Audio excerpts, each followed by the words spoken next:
ఇప్పుడు వచ్చి మీ అందరికీ మన ప్రభు యేసుక్రీస్తునామమున అందరికీ నా వందనాలండి. దయచేసి బైబిల్ కలిగిన ప్రతి ఒక్కరూ బైబిల్ తీసినట్లయితే దేవుని వాక్యాన్ని మనం ధ్యానం చేద్దాం. ఇర్మియా గ్రంథం 29వ అధ్యాయం. ఇర్మియా గ్రంథం 29వ అధ్యాయం.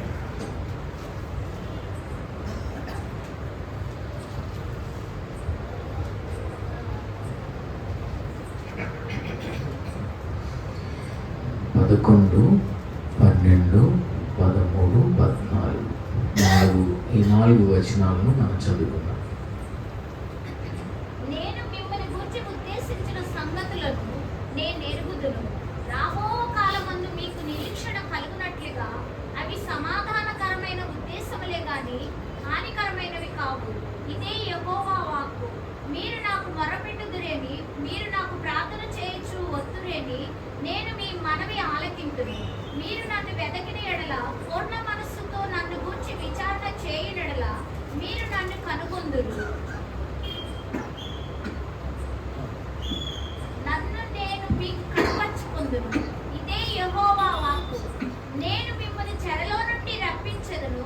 నేను మిమ్మల్ని చెరపట్టి ఏ జనులలోనికి, ఏ స్థలములోనికి మిమ్మల్ని తోలివేసితినో ఆ జనులందరిలో నుండి, ఆ స్థలములన్నిటిలో నుండి మిమ్మల్ని సమకూర్చి రప్పించెదను. ఇదే యెహోవా వాక్కు. ఎచ్చటి నుండి మిమ్మల్ని చెరకు పంపితునో అచ్చటికే మిమ్మల్ని మరలా రప్పింతును. చాలండి, థ్యాంక్ యూ. ఇర్మియా గ్రంథం 29వ అధ్యాయం 11 నుంచి 14 వరకు ఇప్పుడు మనం చదువుకున్నాం. 11వ వచనంలో దేవుడు ఈ విధంగా అంటున్నాడు, నేను మీ ఎడల కొన్ని ఉద్దేశాలు కలిగి ఉన్నాను. ఆ ఉద్దేశాలు మంచియే కానీ చెడ్డయి కాదు.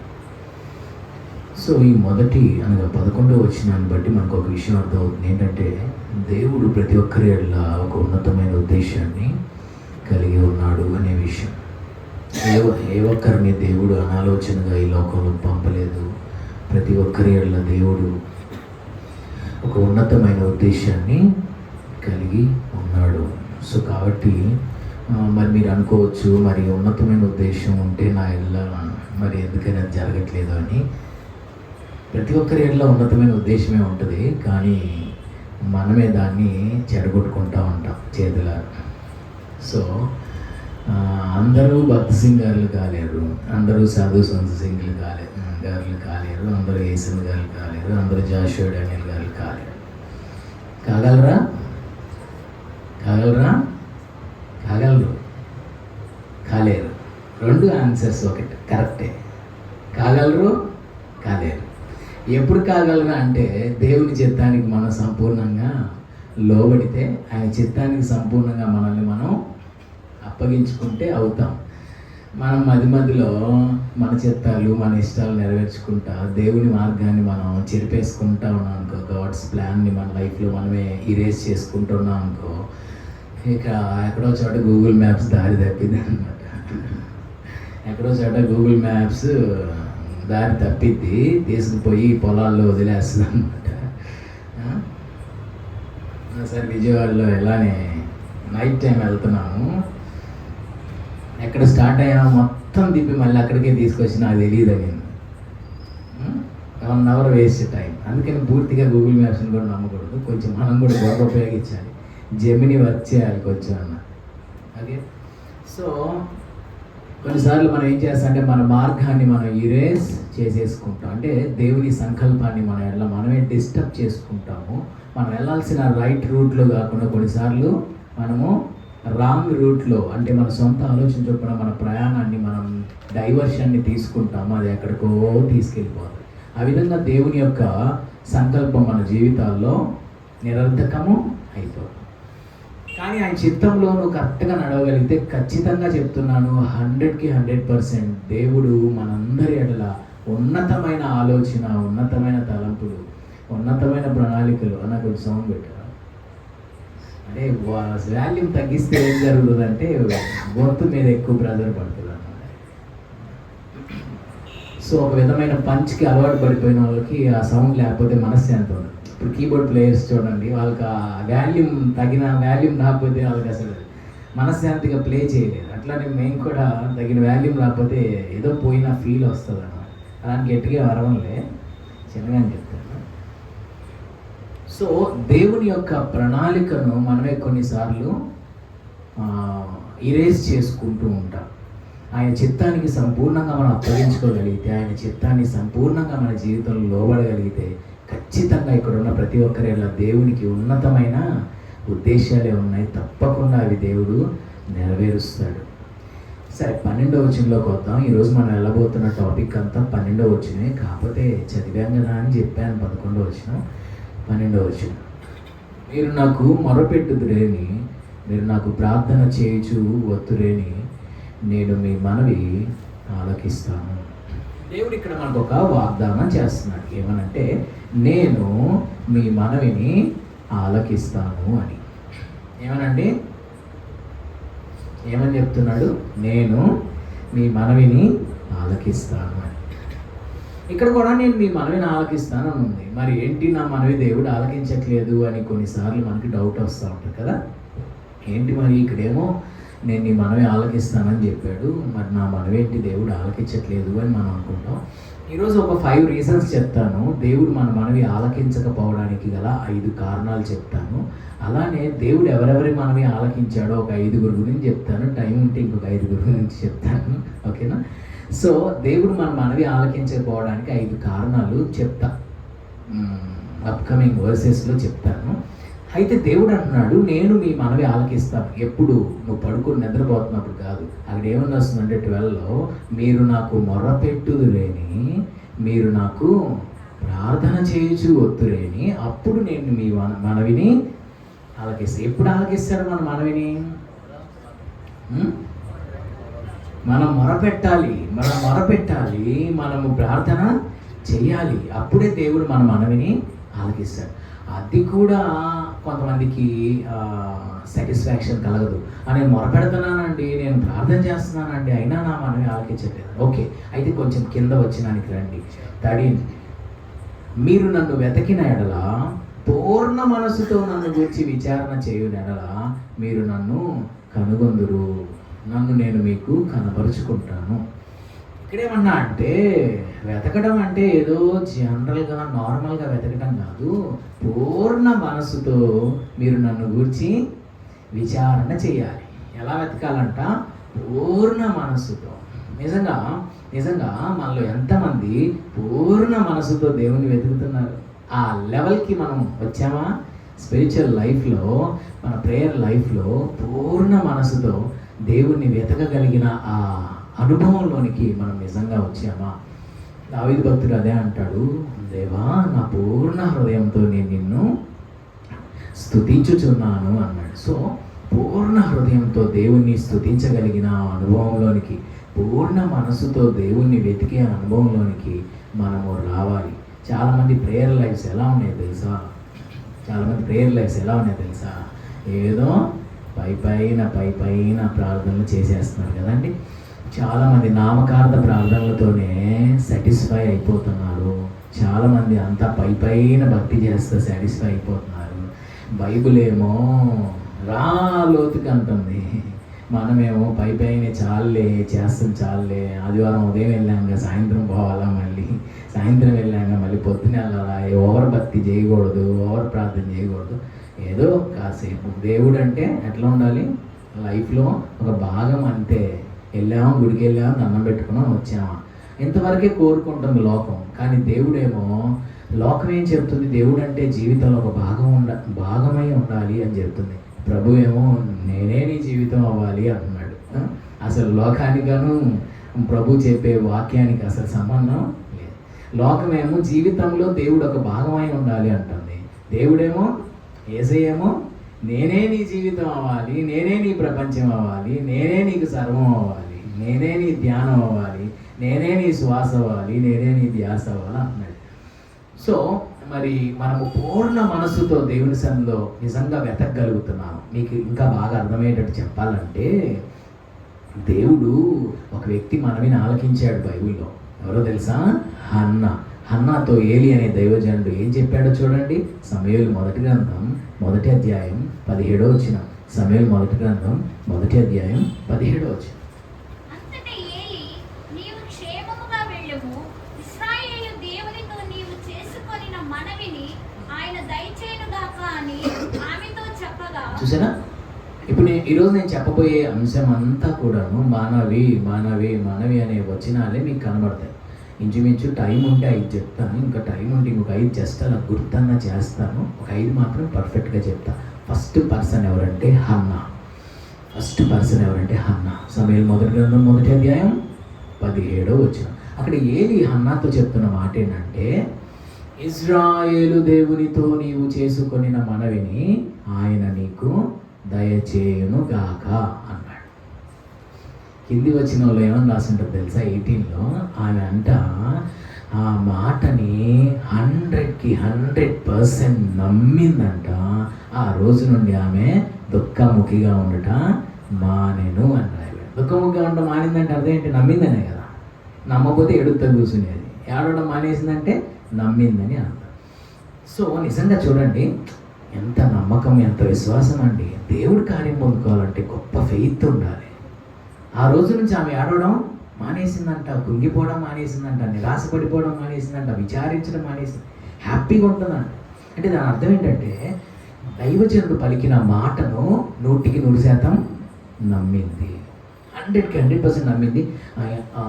0.01% కూడా ఆమెలో అవిశ్వాసం లేదు. దేవుణ్ణి పూర్తిగా నమ్మింది. సో మనం ఆ ప్లేస్లో ఉంటే మనం ఎలా ఉంటుందండి మన మైండ్ సెట్? పాస్టర్ గారు అందరూ ఇంతే చెప్తారు, ప్రతి ఆదివారం ఇంతే చెప్తున్నారు, అద్భుతం చేయబోతున్నాడు, అదిగో చేయి చాపబడింది నీ మీద, అక్కడ ఏ ఉండదు, ఏ కార్యం ఉండదు, ప్రతి వారం అద్భుతం చేయబోతున్నాడు అంటాడు, ఏ అద్భుతం జరగదు మన జీవితంలో, వీళ్ళు ఇంతే చెబుతారులే కానీ అనుకుంటారు కొంతమంది. కానీ హన్నా అలా అనుకోలేదు, సంపూర్ణంగా నమ్మింది. ఆ మాటను దైవజనుడి మాటగా కాదు, దేవుని మాటగా తీసుకొని నమ్మింది. కాబట్టి నిజంగా దేవుడు ఆమె జీవితంలో అద్భుతం జరిగించిన విషయం మనందరికీ బాగా తెలిసిన విషయమే. అయితే ఇక్కడ నేను చెప్పాలనుకుంది ఏంటంటే, హన్నా ప్రతి సంవత్సరం వస్తుంది, షిలోహుకి వస్తుంది, ఆచారంగా వెళ్తుంది, కానీ ఏ అద్భుతాన్ని పొందుకోలేకపోయింది.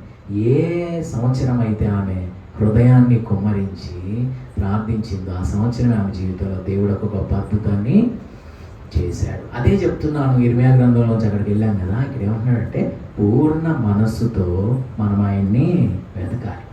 హన్నా జీవితంలో అద్భుతం జరగడానికి గల కారణం, ఆమె మనవిని దేవుడు ఆలకించడానికి గల కారణం, పూర్ణ మనస్సుతో ఆమె దేవుడిని వెతికింది. మీకెట్లా తెలుసండి అంటే,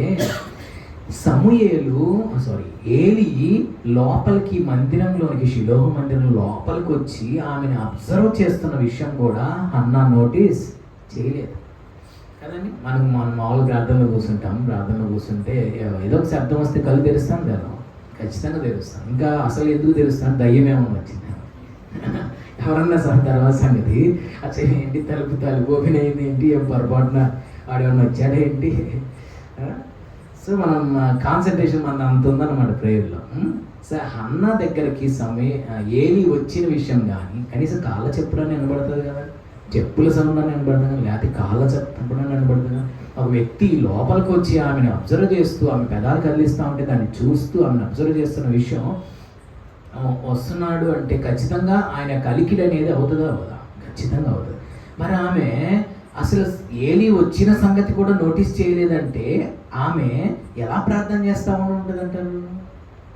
అంత ఇన్వాల్వ్మెంట్తో ప్రేయర్ చేస్తుంది, అంటే అంత హోల్ హార్టెడ్గా ప్రేయర్ చేస్తుంది, అంత పూర్ణ హృదయంతో పూర్ణ మనసుతో దేవునితో కనెక్ట్ అయిపోయింది. ఇంకా ఒక్క మాటలో చెప్పాలంటే ఆమె స్పిరిచువల్ యూనివర్స్లోకి వెళ్ళిపోయింది, ఆత్మ సంబంధమైన అంతరిక్షంలోకి వెళ్ళిపోయి దేవునిలో ఎంతగానో ఆత్మను కుమ్మరించి దేవునితో ఆమె మాట్లాడుతూ ఉంది. అంత ఇన్వాల్వ్మెంట్తో ప్రార్థన చేస్తుంది. నేను మీకు చెప్పాలనుకుంది ఏంటంటే, పూర్ణ మనస్సుతో దేవుని మనం వెతికితే ఖచ్చితంగా ఆయన మనకు ప్రత్యక్షం అవుతాడు.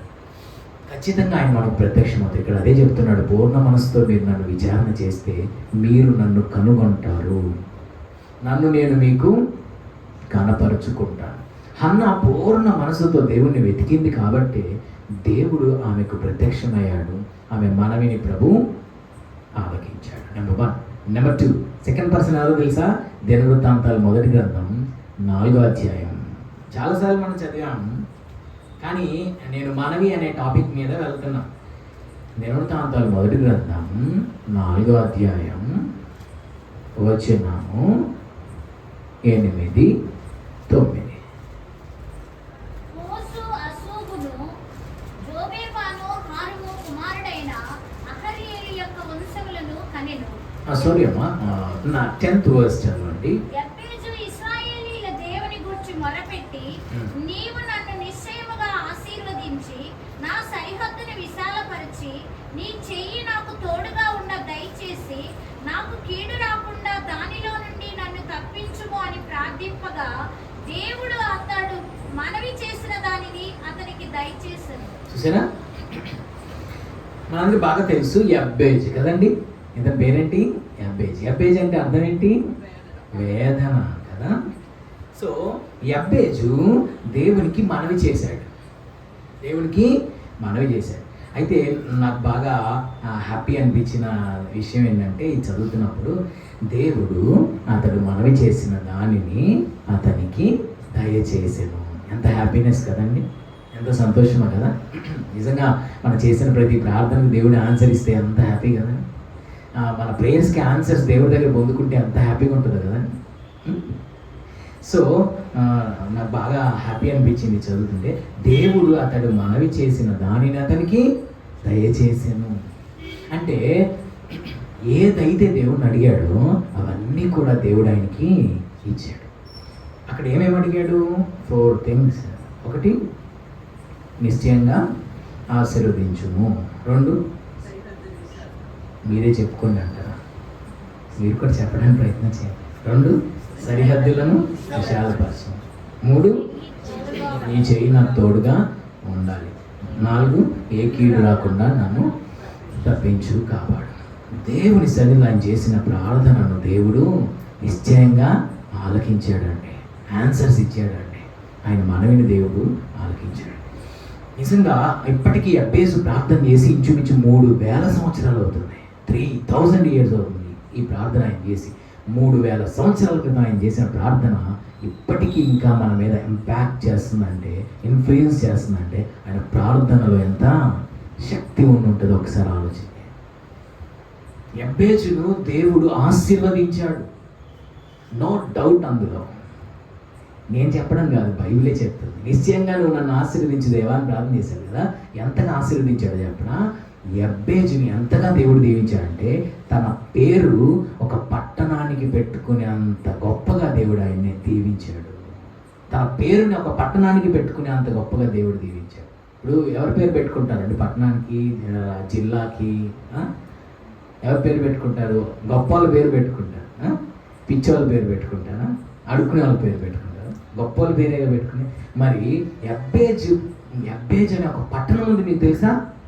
2nd chapter 55th verse మీరు చూస్తే, దినవృత్తాంతాలు మొదటి గ్రంథం 2:55. చాలా థ్యాంక్ యూ. యబ్బేజులో కాపురం ఉన్నా అనే మాటను మీరు అక్కడ చూస్తున్నారు. 2వ అధ్యాయం 55వ వచనం. యబ్బేజులో కాపురం ఉన్నా అంటే అది పర్సనా, సిటీయా? సిటీయే కదా. సిటీయో, టౌనో, విలేజో ఏదో ఒకటి. యబ్బేజులో కాపురం ఉన్నా అంటే మనుషుల కాపురం ఉంటారు ఎవరు. యబ్బేజులో కాపురం ఉన్నా అంటే అది ఒక ప్లేస్. అంటే ఆ పట్టణానికి, ఆ ప్రాంతానికి యబ్బేజు అనే పేరును పెట్టడం జరిగింది. అంటే దేవుడు ఎంతగా ఆయన్ని దీవించాడంటే, ఒక పట్టణానికి ఆయన పేరును పెట్టుకునేంతగా దేవుడు ఆయన్ని ఆశీర్వదించాడు. మనందరూ బాగా తెలుసు, యబ్బేజు అనే పేరుకి అర్థం వేదన.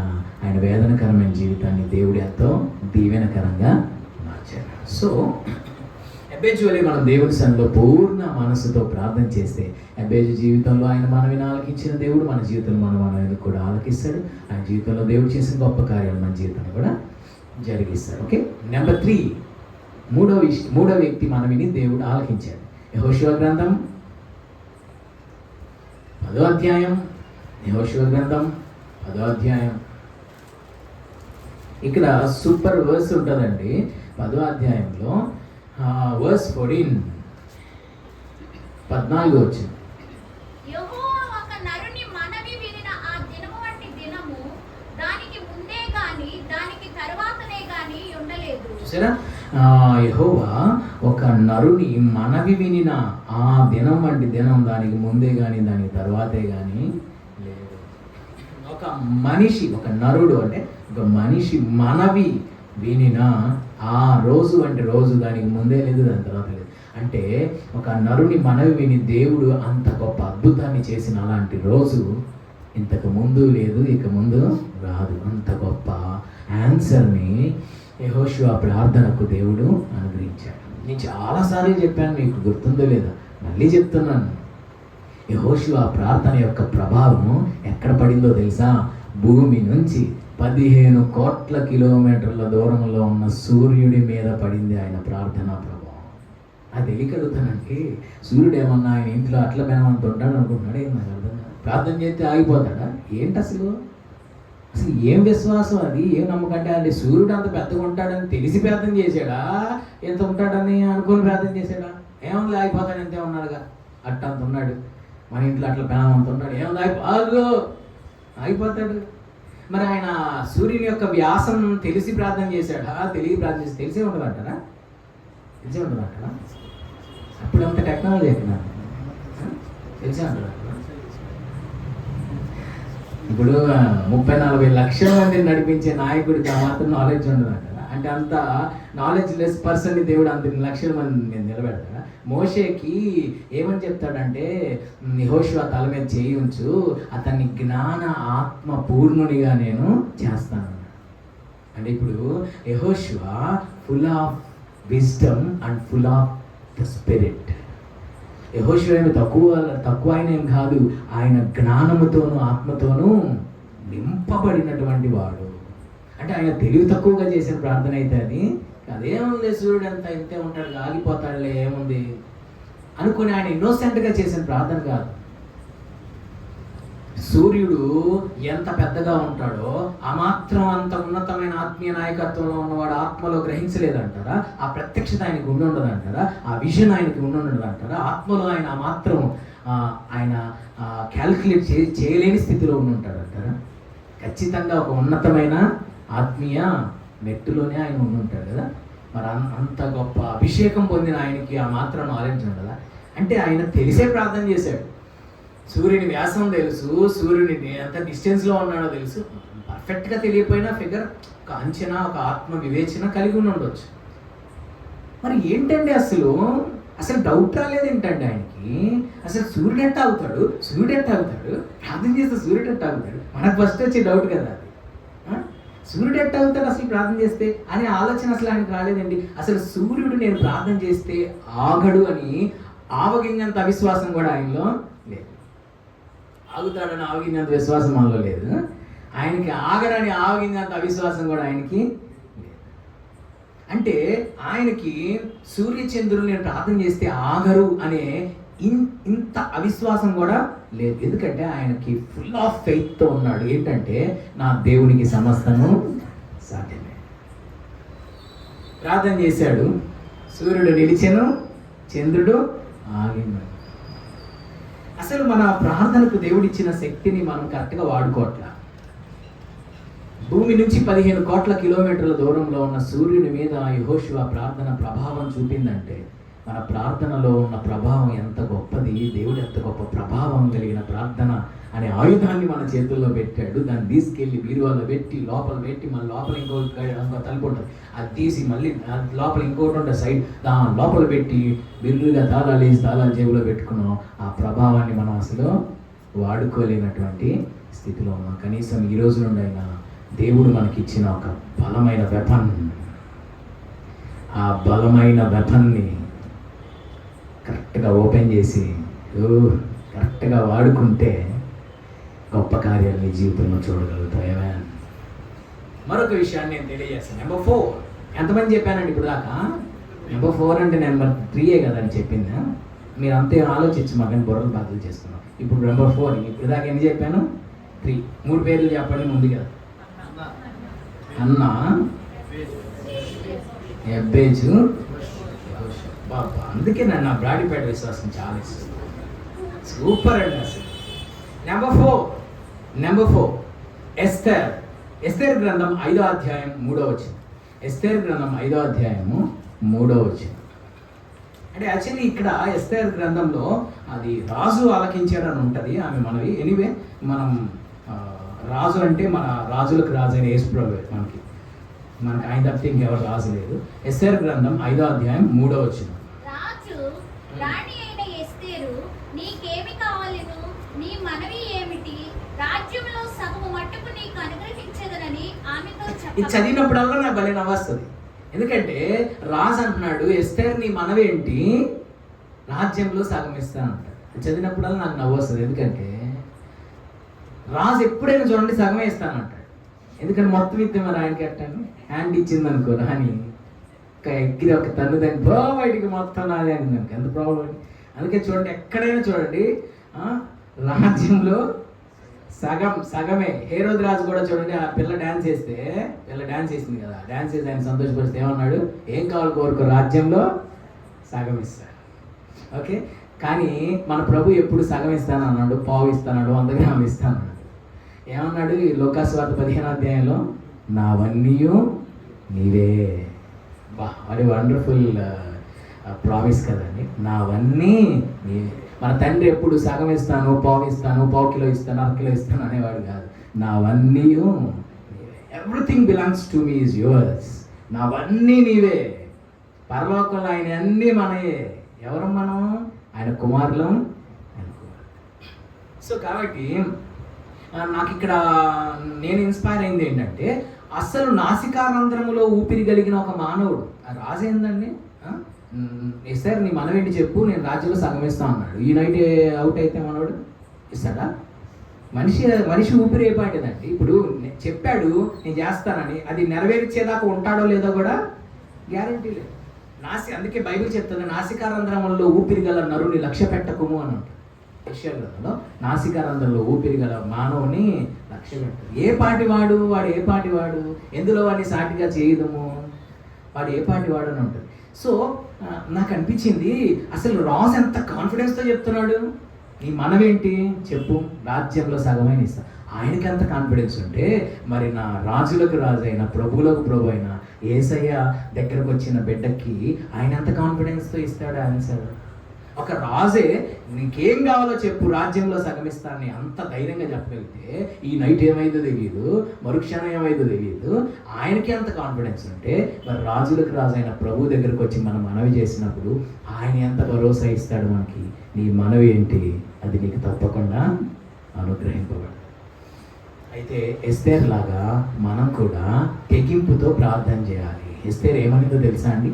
దాని పైన చాప్టర్లో లాస్ట్ వర్సెస్లో మీరు చూస్తే నేను నశించెదను అనే ఒక మాటను మీరు అక్కడ చూస్తారు. ఏ వచ్చినా చెప్పగలరా? ఎన్నో చాప్టర్ అమ్మా? 4:17 ఆమె అంటది నేను నశించిన.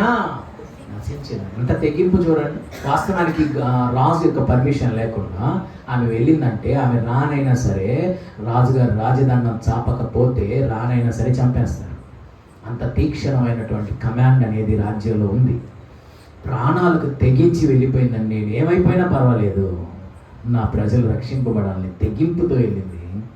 దేవుడు ఎంత గొప్పోడంటే నిజంగా ఏదేం చేసేస్తాడండి ఆయన. 3 రోజులు ఉపవాసం ఉంది కదండి. ఇస్తే ఏమైనా తినిందా, ఏమైనా తాగిందా? ఫేస్ ఎలా ఉంటుంది?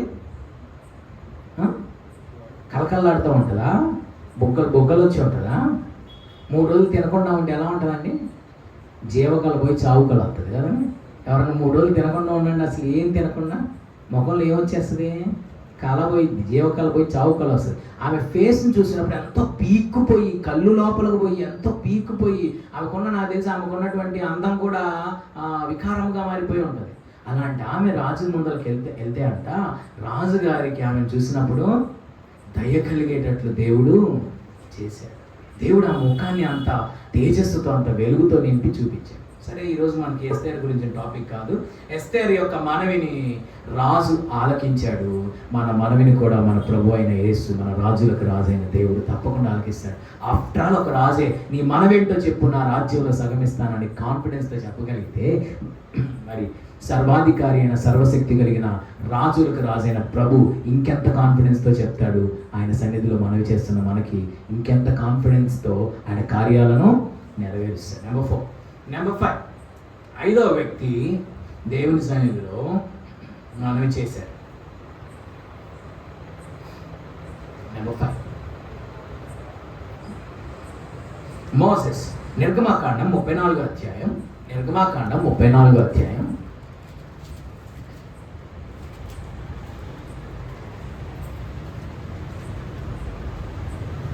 verse 9. ప్రభువా, నా మీద నీకు కటాక్షము కలిగిన యెడల నా మనవి ఆలకించుము. ఏంటో చూడండి ఆయన మనవి. దయచేసి నా ప్రభువు మా మధ్యన ఉండి మాతో కూడా రావలెను. వీరు లోబడనొల్లని ప్రజలు మా దోషమును పాపమును క్షమించి మమ్మను నీ స్వాస్థ్యముగా చేసుకొనుమనెను. చాలండి. మోషే గారు ఒక మనవిని దేవునితో చేస్తున్నాడు. దేవుడు ఆయన మనవిని ఆలకించాడు. ఏంటంటే ఆయన చేస్తున్న మనవి, దయచేసి నా ప్రభు మా మధ్యన ఉండి మాతో కూడా రావలెను. Please be with us and please go with us.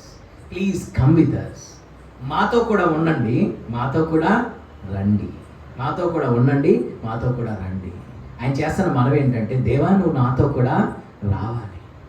And also second మనవి ఏంటంటే, లాస్ట్ లైన్లో మా దోషమును మా పాపమును క్షమించి మమ్మును నీ స్వాస్యముగా చేసుకొనుము.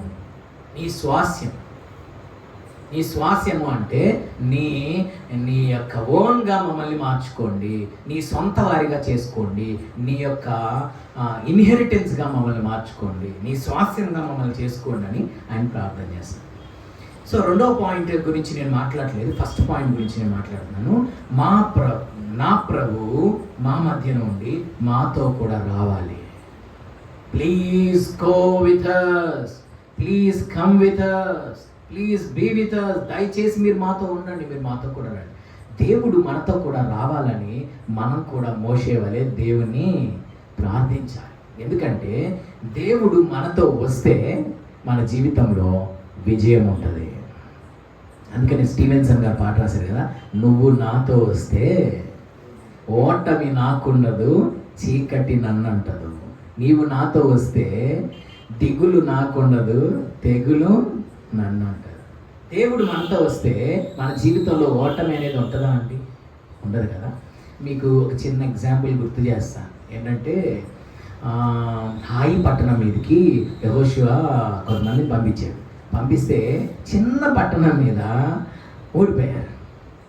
పాపం యెహోషువ గారు పాపం బోర్ల పడిపోయి తల మీద ధూళి పోసుకొని ఏడుస్తున్నాడు. దేవా, ఏంటి దేవా, ఇందుకేనా మమ్మల్ని తీసుకొచ్చి ఐగుప్తులో ఉంది?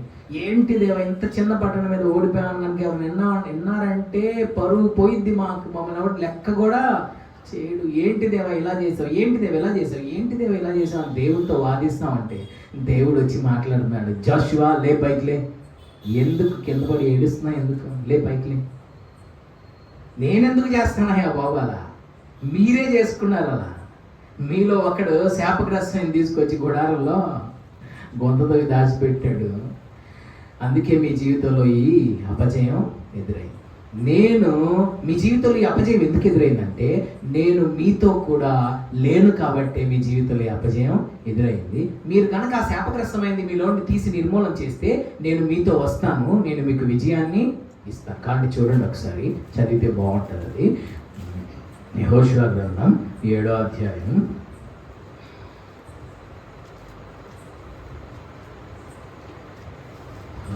verse 12. యెహోషువ 7:12. కాబట్టి ఇశ్రాయేలీయులు శాపగ్రస్తులై తమ శత్రువుల ఎదుట నిలవలేక తమ శత్రువుల ఎదుట వెనుకకు తిరిగిరి. శాపగ్రస్తులైన వారు మీ మధ్య ఉండకుండా మీరు వారిని నిర్మూలన చేసితేనే తప్ప నేను మీకు తోడై ఉండను. చూసారా? శాపగ్రస్తమైనది నిర్మూలన చేస్తేనే తప్ప నేను మీకు తోడై ఉండను. అంటే అర్థం ఏంటి? ఇప్పుడు వారికి దేవుడు తోడుగా లేరు కాబట్టి వారు హాయి పట్టణం మీద ఓడిపోయారు. అంటే దేవుడు మనతో ఉంటే మనకు విజయం, దేవుడు మనతో లేకపోతే మనకు అపజయం. ఎంత గొప్ప దేవుడు అంటే, ఏ పట్టణం మీదైతే వారు ఓడిపోయారో అదే పట్టణం మీద దేవుడు మళ్ళీ తిరిగి వారికి విజయాన్ని ఇచ్చాడు. లేదా 8వ అధ్యాయం 1వ వచనం చూడండి. 8వ అధ్యాయం 1వ వచనం చూడండి. మరియు యెహోవా యెహోషువతో ఇట్లనెను, భయపడకుము, జడియకుము, యుద్ధ సన్నద్ధులైన వారిని అందరినీ తోడుకొని హాయి మీదికి పొమ్ము. చూడుము, నేను హాయి రాజును, అతని జనులను, అతని పట్టణమును, అతని దేశమును నీ చేతికి అప్పగించుచున్నాను. చూసారా? అందరికి బాగా తెలుసు 7th చాప్టర్లో హాయి పట్టణం మీద ఓడిపోయారు. 8వ అధ్యాయంలో దేవుడు గొప్ప విజయాన్ని ఇచ్చాడు. ఎట్లాంటి విజయం అంటే, హాయి పట్టణంలో ఈవెన్ సింగిల్ పర్సన్ కూడా లేకుండా పూర్తిగా హాయి పట్టణాన్ని నిర్మూలం చేయడానికి దేవుడు సహాయం చేశాడు. అంటే నేను మీకు చెప్పాలనుకుంది ఏంటంటే, మీ ప్రోత్సాహం కొరకు 7వ అధ్యాయంలో ఏ హాయి పట్టణం ఏదైతే ఓడిపోయారో 8వ అధ్యాయంలో అదే హాయి పట్టణం మీద అత్యధికమైన విజయాన్ని దేవుడు ఇచ్చాడు. అంటే నేను చెప్పాలనుకుంది ఏంటంటే, దేవుడు తలుచుకుంటే ఎక్కడైతే నువ్వు ఓడిపోయావో అక్కడే నీకు మళ్ళా వీర విజయాన్ని, ఘనమైన విజయాన్ని, అత్యధికమైన విజయాన్ని ఇవ్వగలిగిన శక్తివంతుడై ఉన్నాడు. సో మన టాపిక్ అది కాదులేండి. ఇక్కడ నేను చెప్పాలనుకుంది ఏంటంటే, దేవుడు వారికి తోడుగా లేడు, అందుకే వారి జీవితంలో అపజయం. అందుకే మోషే అడుగుతున్నారు, దేవా మీరు మాతో కూడా రావాలి, మీరు మాతో ఉండాలి, ప్లీజ్ మీరు మాతో ఉండండి, మీరు మాతో రండి అని దేవుడి సన్నిధిలో మనవి చేస్తే, తర్వాత వచనాలు మీరు చూస్తే దేవుడు పాజిటివ్గా రెస్పాండ్ అయినట్టుగా అక్కడ కింది వచనాలు మనకు తెలియజేస్తాయి. ఏ జనములు ఎక్కడ జరిగిన అద్భుతాలు నేను నీ జీవితంలో చేస్తాను, నేను నీతో వస్తాను, నేను నీతో ఉంటానని దేవుడు ఆయనకు మాట ఇచ్చాడు. ఆయన మనవిని దేవుడు ఆలకించాడు. సో మోషే మనవిని ఆలకించిన దేవుడు తప్పకుండా మన మనవిని కూడా ఆలకిస్తాడు. ఎంతమంది గురించి చెప్పాను? 5 అయిపోయిందా? సరే, ఇది చాలులే. అయితే ఇంకొక 5 పాయింట్స్ చెప్తాను కదా, అది భక్తుల గురించి చెప్పాలంటే ఈ 5 పాయింట్స్ ఏంటంటే, మన మనవిని దేవుడు ఆలకించకపోవడానికి 5 రీజన్స్ చెప్పేసి నేను క్లోజ్ చేసేస్తాను. ఇంకా నాకు టైం ఉంది కొంచెం. మన మనవిని దేవుడు ఆలకించకపోవడానికి 5 రీజన్స్. ఆలకించాలంటే మనం ఏం చేయాలి? నెంబర్ 1, ఇందాకే చెప్పాను స్టార్టింగ్లో, ఇర్మియాలో, పూర్ణ మనసుతో దేవుణ్ణి మనము వెతికినప్పుడు ఆయన ఖచ్చితంగా మనకు ప్రత్యక్షమవుతాడు. నెంబర్ 1 అది. నెంబర్ 2, యోహాను సువార్త 9వ అధ్యాయం 31వ వచనంలో, యోహాను సువార్త 9వ అధ్యాయం 31వ వచనం.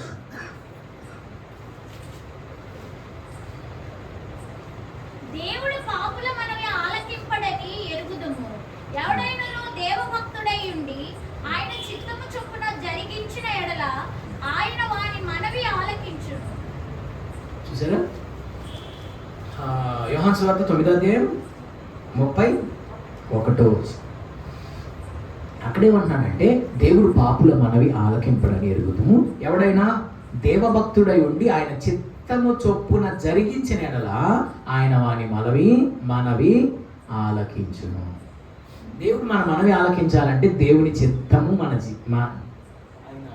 చిత్తం చొప్పున మనము జరిగించాలి. ఓకేనా? దేవుని చిత్తాన్ని మనం మన జీవితంలో నెరవేర్చినప్పుడు తప్పకుండా దేవుడు మన మనవిని ఆలకిస్తాడు. ఆయన చిత్తం ఏంటో మనం తెలుసుకోవాలి ప్రార్థన ద్వారా. ఆయన చిత్తాన్ని మన జీవితంలో మనం నెరవేర్చినప్పుడు మన ప్రార్థన దేవుడు ఆలకిస్తాడు. దేవుడు మన ప్రార్థన ఆలకించబోవడానికి గల కారణం, ఒకవేళ దేవుడి చిత్తాన్ని మనము మన జీవితంలో జరిగించడం లేదేమో. ఈ రాత్రి నుంచి దేవుని చిత్తాన్ని మనం ప్రార్థన ద్వారా తెలుసుకొని ఆయన చిత్తాన్ని జరిగించినట్లయితే తప్పకుండా ఆయన మన మనవిని ఆలకిస్తాడు. దీనికి సపోర్టెడ్గా ఇంకొక వచనం కూడా ఉంది. ఇలాంటి వచనమే యోహాను రాసిన మొదటి పత్రిక 5వ అధ్యాయం. యోహాను రాసిన మొదటి పత్రిక 5వ అధ్యాయం 14వ వచనంలో మనం చూస్తే, యోహాను రాసిన మొదటి పత్రిక 5వ అధ్యాయం 14వ వచనం. ఆయనను బట్టి మనకు కలిగిన ధైర్యం ఏదనగా, ఆయన చిత్తానుసారముగా మనం ఏది అడిగినను ఆయన మన మనవి ఆలకించుననున్నదియే. అండ్ ఆల్సో 15th verse, మనమేమి అడిగినను ఆయన మన మనవి ఆలకించునని మనం ఎరిగిన ఎడల మనం ఆయనను వేడుకొనినవి మనకు కలిగినవని ఎరుగుదుము. ఓకే, యోహాను రాసిన మొదటి పత్రిక 5వ అధ్యాయం 14, 15 వచనాలు ఇప్పుడు మనం చదువుకున్నాం. 14వ వచనంలో రాసి ఉంటుంది, ఆయన్ని బట్టి మనకు కలిగిన ధైర్యం ఏదనగా ఆయన చిత్తానుసారంగా మనం ఏది అడిగినను ఆయన మన మనవి ఆలకించుననున్నదియే. ఏంటంటే మన ధైర్యం, ఆయన చిత్తానుసారంగా మనం ఏది అడిగినా ఖచ్చితంగా ఆయన మన మనవిని ఆలకిస్తాడు. ఒకవేళ మనం అడిగేది దేవుని చిత్తానుసారమైనది కాదేమో, అందుకే దేవుడు మన మనవిని ఆలకించట్లేదేమో. ఇక్కడ రెండు ఉంటాయండి. దేవుని చిత్తమును మనం చేయాలి, దేవుని చిత్తానుసారమైన ప్రార్థన మన ప్రార్థన ఉండాలి. మళ్ళీ చెప్తున్నాను, దేవుని చిత్తమును మనం జరిగించాలి, దేవుని చిత్తానుసారమైన ప్రార్థనగా మన ప్రార్థన ఉండాలి. ఇంకా మీకు అర్థమైతే చెప్పాలంటే రాజుల మొదటి గ్రంథంలో 6వ పర్సన్ దగ్గరికి వెళ్ళాల్సి వస్తుంది, ఎందుకంటే అలా కలిసి వచ్చింది. రాజుల మొదటి గ్రంథం 3వ అధ్యాయంలో ఒక వ్యక్తి మనవిని దేవుడు ఆలకించాడు. చూద్దాం రండి. రాజుల మొదటి గ్రంథం 3వ అధ్యాయం 12వ వచనం.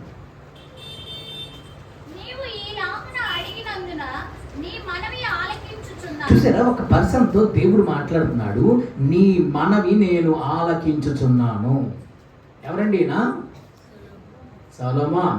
సొలొమోనుతో దేవుడు చెప్తున్నాడు, నీ మనవి నేను ఆలకిస్తున్నాను. ఎందుకు సొలొమోను మనవిని దేవుడు ఆలకించాడు? వర్స్ 10 10వ వచనం.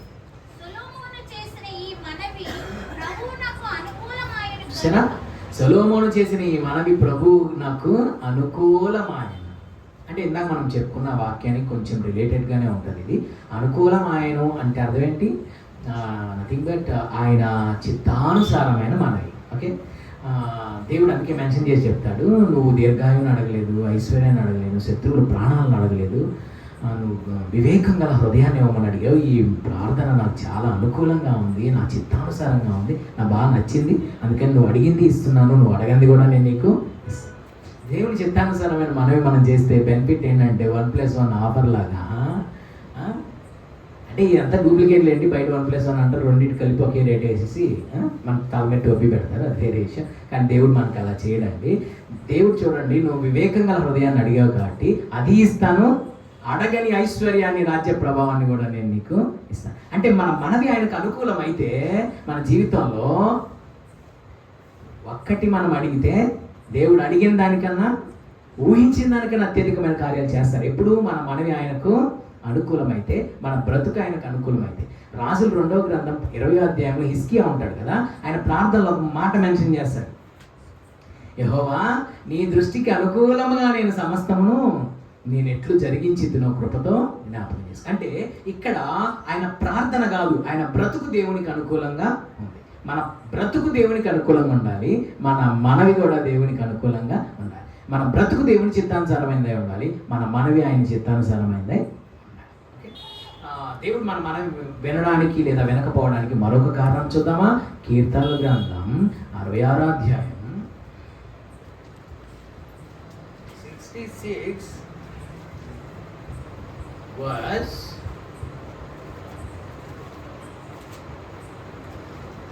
కొంచెం బ్రెయిన్ పెట్టి ఎదకొచ్చు కదండి, నేను చెప్పేదాకా ఆగుతారా?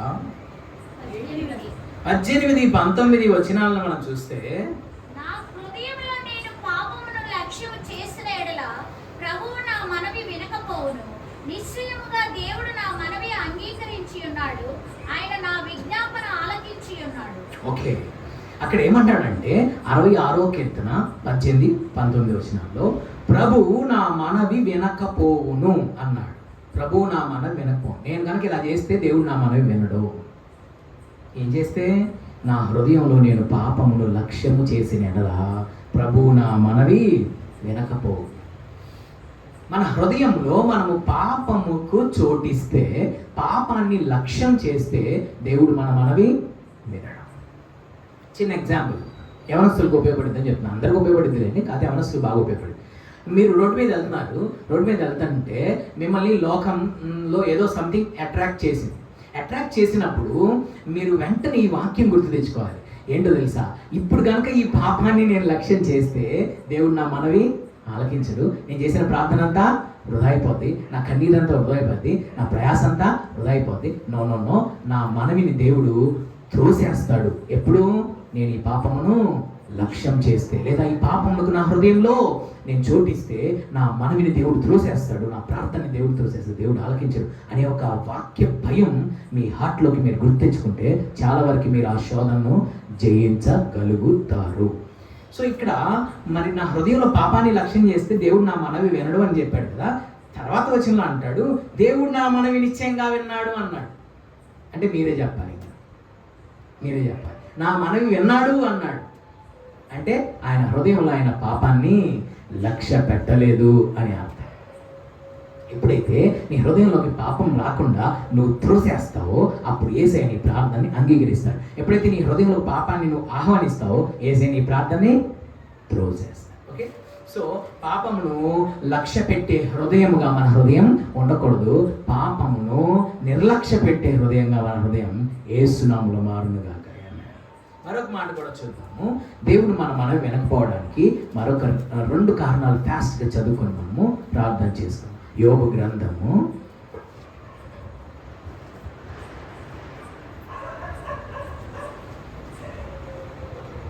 22వ అధ్యాయం.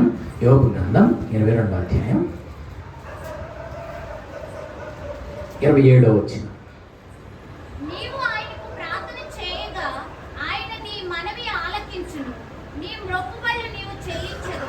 ఓకే, ఇక్కడ ఏమని రాస్తుంటే నువ్వు ఆయనకు ప్రార్థన చేస్తే ఆయన నీ మనవి ఆలకిస్తాడు. నువ్వు ఆయన ప్రార్థన చేస్తే ఆయన నీ మనవి ఆలకిస్తాడు. 31st నైట్ కానీ 1వ తారీఖు కానీ వాగ్దానాలు తీసుకుంటారు కదా. తీసుకున్నారా మీరు? తీసుకున్నారా? ఓకే, సో వాగ్దానాల్లో ఈ అధ్యాయం మొత్తం రాయరు. ఏం రాస్తారు? ఆయన నీ మనవి ఆలకించడం. అబ్బా ప్రభువా ఎంత గొప్ప వాగ్దానం ఇచ్చావు ప్రభు ఈ సంవత్సరం. ఆగి నాయన 27వ వచ్చిన ఒక్కటే చదవ మాట నాయన. ఆ ముందు ఒక 4 వచ్చి 4 నై కూడా చదువు నాయన. ఎప్పుడు ఆలకిస్తాడు ఆయన్ని మనవి? చూడండి 23, సర్వశక్తిని వైపు నువ్వు తిరగాలి, నీ గుడారం నుండి దుర్మార్గతను. అబ్బా అసలు ఈ మనకు నచ్చదు. అసలు దుర్మార్గతను దూరంగా తొలగించాలి, అప్పుడు నువ్వు అభివృద్ధి పొందుతావు. మంటిలో నీ బంగారమును, ఏటి రాళ్ళలో ఓఫీరు సువర్ణమును పారవేయము. చూసారా ఏం చేయాలంట? మట్టిలో తీసుకెళ్ళి నీ బంగారం పడేయాలంట. ప్రభు అసలు ఈ వాక్యం అస్సలు డైజెస్ట్ అవ్వట్లేదు ప్రభు. ప్రయత్నంగా చేస్తానులే కానీ గుడారం నుండి దుర్మార్గతను దూరంగా తొలగించుకుంటే ఎట్ట ఒకటి ట్రై చేస్తానులే కానీ మరి ఏంటి ప్రభు ఇంత కఠినమా? బంగారాన్ని తీసుకెళ్ళి పారేయాలా? నేను ఎంత ప్రేమగా చేయించుకున్నాను, మా ఆయన మీద పోట్లేడు అసలుకి. దాన్ని తీసుకెళ్ళి పారేయమంట. అక్కడ నిజంగా బంగారం పారేయమని కాదండి దాని అర్థం. బంగారముడు పారేయము అని అర్థం ఏంటంటే తర్వాత వచ్చిన కూడా చదివారు 25, అప్పుడు సర్వశక్తుడు నీకు అపరంజిగాను ప్రశస్తమైన వెండిగాను ఉంటాడు. బంగారాన్ని పడేయమంటే నిజంగా బంగారం తీసుకెళ్ళి పడేయమని కాదు, నీలో ఉన్న ఆ దురాశను తీసుకెళ్ళి నువ్వు పారేయాలి. దేవుని యొక్క కృపను ఆశీర్వాదాన్ని పొందకుండా నీళ్ళు అడ్డుపడుతున్నటువంటి ఆ యొక్క లస్ట్ని తీసుకెళ్ళి నువ్వు పడేయాలి అని అర్థం. ఓకే, నీలో ఉన్న ఆ యొక్క దురాశను తీసుకెళ్ళి నువ్వు పారవేసినప్పుడు దేవుడు నీ మనవిని ఆలకిస్తాడు. మీరు అక్కడ పారేయమన్నది పాపము లేదా దురాశ లేదా లస్ట్ అని మీకు ఎలా అర్థమవుతుంది అంటే 26వ వచనం చూడండి. అప్పుడు సర్వశక్తుని యందు నువ్వు ఆనందిస్తావు, దేవుని తట్టు నీ ముఖం ఎత్తెదవు. ఎందుకు మనం దేవుని తట్టు ముఖం ఎత్తలేకపోతున్నాం? దేవుని తట్టు ముఖం ఎత్తకుండా చేసేది ఏంటో చెప్పండి? పాపమే కదా. అది ఒక పాటలో ఉంటుంది, పాపములు చేశాను నేను నీ ముందర నా తల ఎత్తలేను నా సాంగ్. ఏం పాట అంటే మేలు చేయక నీవు ఉండలేవు. ఆ సాంగ్లో పాపాలు చేశాను నీ వైపు నేను తలెత్తలేకపోతున్నాను దేవా అని రాస్తారు ఆ సాంగ్లో. అట్లా నేను దేవుని ముందు ఎందుకు మనం తలెత్తుకోలేకపోతున్నాం? మనం చేసిన పాపముల వల్ల దేవుని ముందు మనం తలెత్తుకోలేము. ఎప్పుడైతే దాన్ని మనం తొలగిస్తామో ఏం జరిగింది చెప్పండి? ధైర్యంగా ఆయన ముందు మనం తలెత్తుకుని నిలబడగలుగుతాం. ధైర్యంగా ఆయన్ని ఏది కావాలన్న హక్కుతో మనం అడిగి పొందుకోగలుగుతాం. సో ఆయనని మనవి ఆలకిస్తాడు. ఎప్పుడు? గుడారములో నుండి దుర్మార్గమును దూరంగా తొలగించాలి. మళ్ళీ దగ్గరలో పెట్టమాక. దగ్గరలో పెట్టామంటే మళ్ళీ తీసుకొచ్చి లోపల పెట్టుకో. అందుకని ఏం చేయమన్నాడు? దూరంగా. అందుకని పొద్దునే అలారం పెడతాం కదా, ఫోన్ ఎక్కడ పెట్టాలి? దగ్గరలో పెట్టకూడదు, లేచి తీసుకునే అంత దూరంలో పెట్టాలి. దగ్గరలో పెట్టామంటే ఏమైంది? అసలు నాకు అనిపిస్తుంది స్నూజ్ అని ఎవడు కనిపెట్టాడు? అసలు ఈ నిద్రపోతలే కనిపెట్టి. స్నూజ్ అంటే 10 నిమిషాల తర్వాత మోగమని కదా. అసలు లేచేవాడికి 10 నిమిషాల తర్వాత మోగాల్సిన అవసరం ఏంటండి? అంటే ఈ స్నూజ్ కనిపెట్టింది ఎవరంటే లేచి ఫెలోస్ అనమాట. ఆ ఆప్షన్ కనిపెట్టింది. అందుకని ఎక్కడ పెట్టాలంట? దగ్గర పెట్టొద్దు. దుర్మార్గతను ఎక్కడ పెట్టాలి? దూరం. దేవుడు కూడా దూరం చేయాలనుకుంటున్నాడు కానీ పాపాన్ని నీకు దగ్గరలో అందుబాటులో చేయించేస్తే అంత దగ్గరలో పెట్టాలనుకోవట్లేదు. అందుకని 103వ కీర్తనలో ఉంటుంది, తూర్పునకు పడమర ఎంత దూరమో నీ పాపములను దేవుడంతా దూరపరచి ఉన్నాడు. అంత దూరపరిచాడు. మనకి హిజ్కియా గురించి రాసినప్పుడు ఉంటుంది, యెషయా గ్రంథంలో, రాజుల 2వ గ్రంథంలో కూడా ఉంటుంది. ఆయన నా పాపములను తన వీపు వెనక వేసేసాడు. వెనక్కి తిరుగుతాడు. ఆయన వెనక్కి వేస్తే వెనక్కి తిరుగుతాడా అంటే దేవుడు దుర్మార్గతను మన నుంచి దూరపరచాలనుకున్నాడు. ఎంత దూరం అంటే ఇక మళ్ళీ నువ్వు దాన్ని రీచ్ అవ్వలేని, దాన్ని క్యాచ్ చేయలేనంత దూరానికి దుర్మార్గత మీ నుంచి నువ్వు తొలగిస్తే ఖచ్చితంగా ఆయన నీ మనవిని ఆలకిస్తాడు. Last and final verse for today, ఇర్మియా గ్రంథంలో దేవుడు అంటున్నాడు, ఇదొక్కటి చదువుకొని మనం ప్రార్థన చేసేసుకున్నాం. ఇర్మియా గ్రంథం 2వ అధ్యాయం.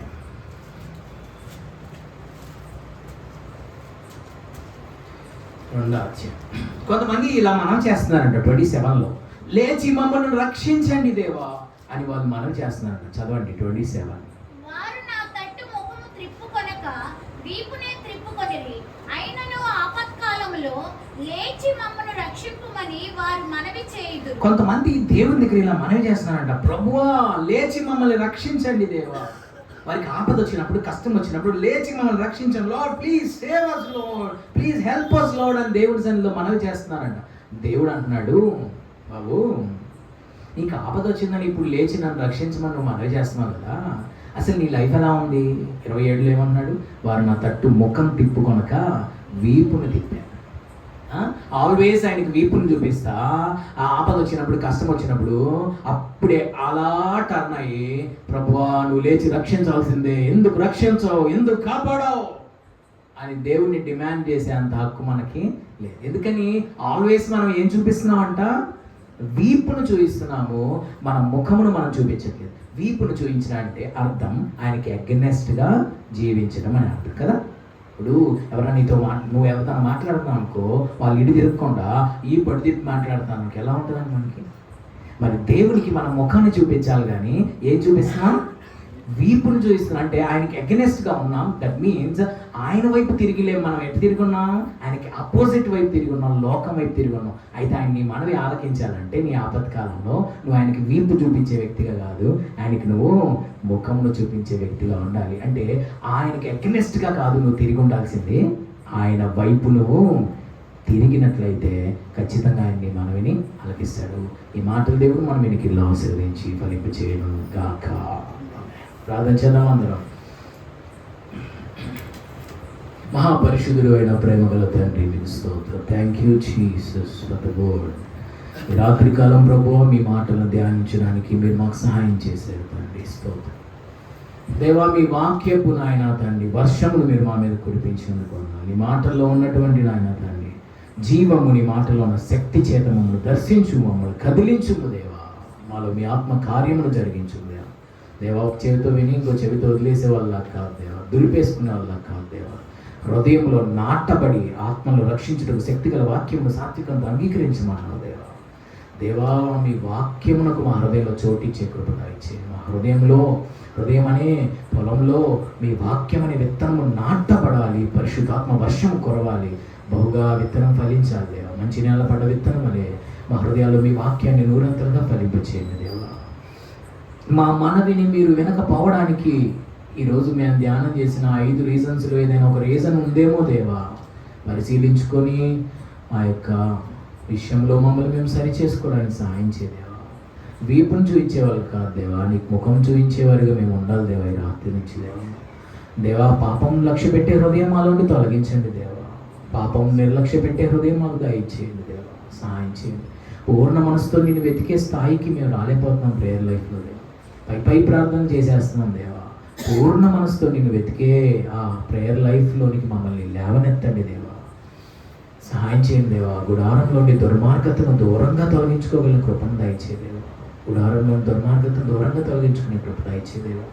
గుడారం అనే మా దేహంలో నుండి దుర్మార్గతను దూరంగా తొలగించాలి.